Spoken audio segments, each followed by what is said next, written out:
Hello, I'm Janet Banerjea, Vice Principal of the Allen College.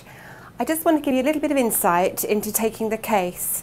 It's part of my responsibility in Allen College to ensure that every graduate that leaves us is thoroughly versed in how to take a case well, because if we don't understand what the patient is saying, we can't possibly find a medicine.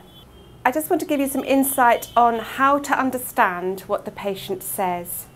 Much has been written about case taking, and it takes time to develop your technique. Case taking is the beginning of the relationship between you and the patient, and it's this discourse which allows you to find the correct medicine. You are the bridge between the two.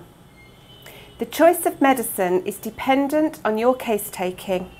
Basic criteria: obviously name and address, but we really need to understand why the patient has come to see us, and we call this the presenting complaint. We also are very interested in what is going on in the rest of the body, so we understand symptoms from head to foot. We ask questions about eyes, ears, nose, right the way down to knee joints and feet. Then we understand what the patient likes to eat, what they like to drink, how they like to drink, whether they like warm drinks or cold drinks. We like to understand their perspiration, whether it's offensive or if it is profuse. We like to understand about sleep and dreams. Sometimes if people don't get essential sleep, they become irritable and consequently sick. We need to understand a bit about personal history and also family history.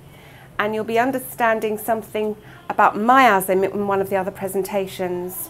We also have to understand about temperament, how the patient responds to situations and what their general demeanour is. We're also very interested in individualizing features, because our medicine is going to be individual for that person. Our patient helps us with our case taking or the understanding of our case, because he emphasises with the words with gestures or words. He might repeat words or gesticulate to emphasise his point. He uses adverbs and adjectives. He might say, I love ice cream, or I hate egg, or I love the fresh air. So he uses adjectives and adverbs to emphasise what he really means, and we need to be trained to tune in